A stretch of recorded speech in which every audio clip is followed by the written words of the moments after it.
Hello and welcome back to another theme park obsession video. My name is Dylan. Thank you so much for tuning into the channel. As you can see behind me, I'm here at Universal Studios Hollywood to check up on the park this week. So how about we go ahead and dive right in.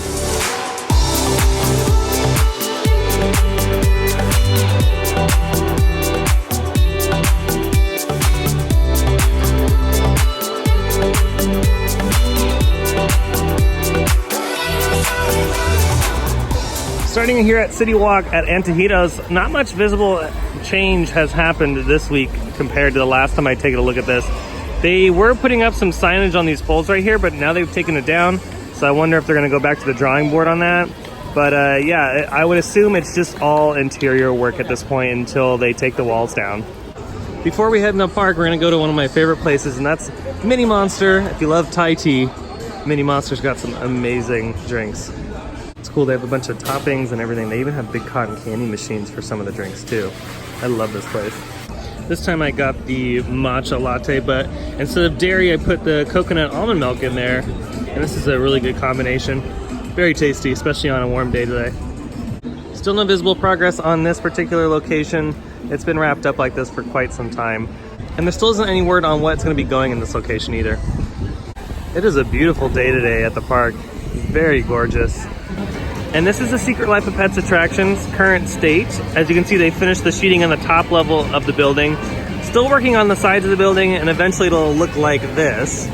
But just like the last video, not much progress on this end. I'm sure a lot of the work is in the interior space of the building on the track work and the interior showpieces for this new dark ride coming next year.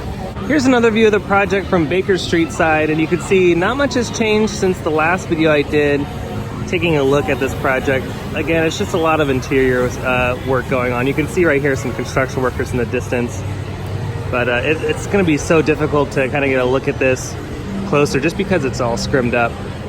It's actually not a bad day to go play in the water today, so I don't blame those that are running around the water today. It's pretty warm. But let's go ahead and move on to the lookout so we can take a look at the Jurassic World progress and the rumored Super Nintendo project. So as far as what's visible at the lookout, the biggest things are they've started to pour more concrete around the foundation for that Super Nintendo project, and they've also added a lot more paint near the Jurassic World area. I know that building that used to be the dining area at the second level above the gift shop, they finally started painting all that gray, and they've repainted the trellis that goes over the top of the seating area, so that's awesome. And it's been a while because I know we've been waiting quite some time for them to start painting, and it looks like the project's nearing completion because I wasn't expecting them to finish the paint until they were pretty much done with all the exterior stuff. So it's nice to see them finishing up a lot of the exterior projects. The wait times today are actually not that bad. I'm surprised because it's still spring break. The longest line seems to be the Forbidden Journey attraction, followed by the Simpsons ride. But the Simpsons, again, has really bad capacity, so that's probably why it has a 55-minute wait. All right, how about we make our way to the lower lot to check up on Jurassic World and Nintendo. You can see in the distance over here, they're starting to rip up the dirt on this side of the Nintendo project. So again, it looks like this entire land will be a lot bigger than anticipated, which is fantastic because at first I thought it was only gonna be like in this general area. So we actually might see more than one attraction, because I was actually kind of scared that we were only gonna see one ride with this future land, and I'm now thinking they're gonna add at least two. Judging from last year's videos, it looks like Halloween Horror Nights construction is gonna be starting soon.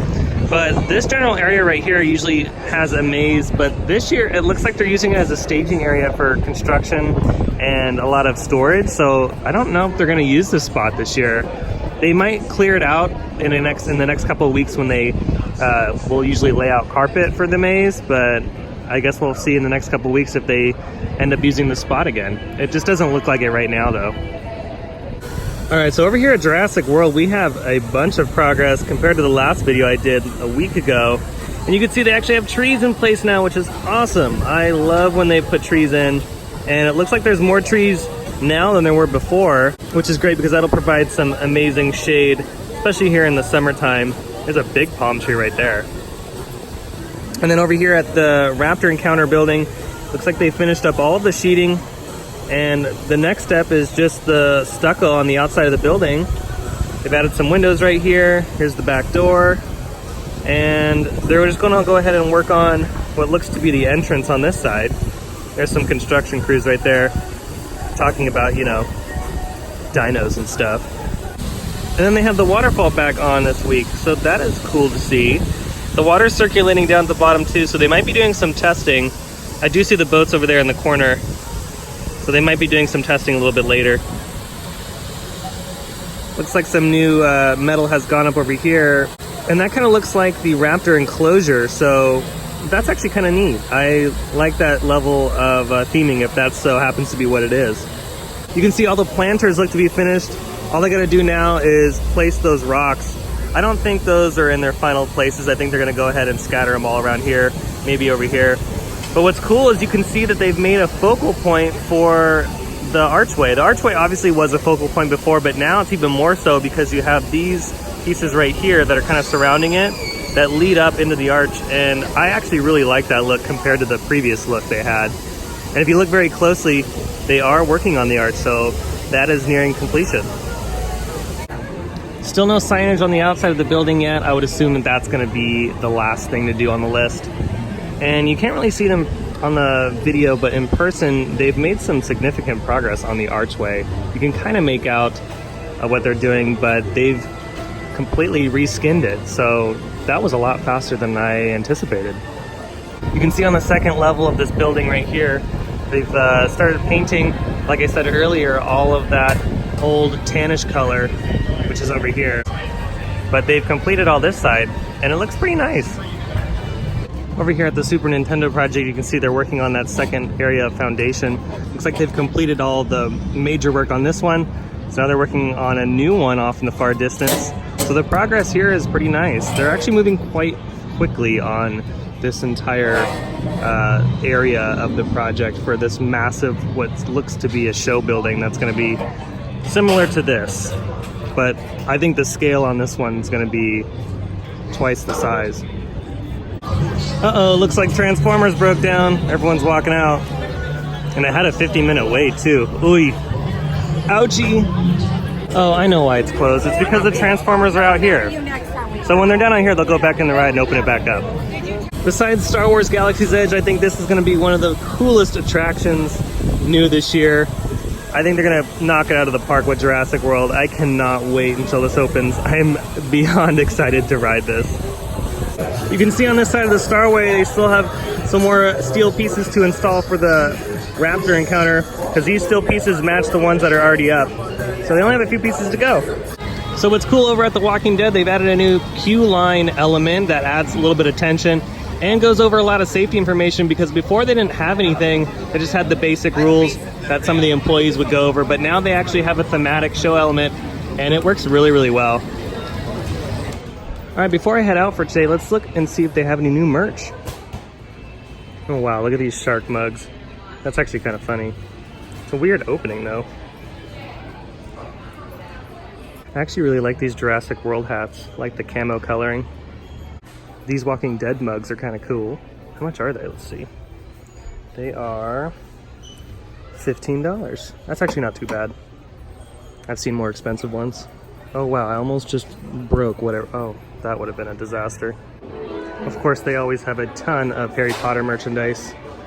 This shirt kind of stuck out to me. I don't know if I'd ever wear this though, because quite honestly, that is god awful. God. But these shirts, on the other hand, are actually quite nice. I do like that style of the shirt. These are kind of neat. How much are they? Let's see. These are $35. Pretty normal for theme park pricing. Yeah, I wouldn't mind getting one of these. And it seems like all the merchandise over here is pretty much the same. They do have some really cool stuff though.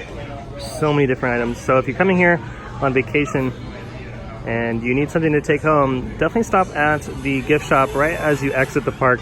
This one's pretty large. It's just like how they have them at Disneyland, where they just keep going and going and going, so you'll be bound to find something. You see my point? And I'll go ahead and wrap up this Universal update with a shot of the exterior of Secret Life of Pets. Again, since all the scrims are up, it's kind of difficult to see what they're really doing. There is an opening over here, but you really can't see much inside of it from the other side. I just noticed though, these signs over here in the distance, they're extremely faded. I wonder if they'll update those soon, especially the one in the middle. It's like all white. It's weird. It should be white with a yellow minion, and it's just all white. Wonder when they'll get to that. Well, I think that's going to do it for today's Universal Studios update. I hope you enjoyed it. If you did, go ahead and hit that like button. And if you're new here, hit that subscribe button and be sure to check out my Instagram page at Theme Park Obsession. I hope you have a beautiful day today. Thank you so much for watching, and I'll see you next time in the parks. Bye.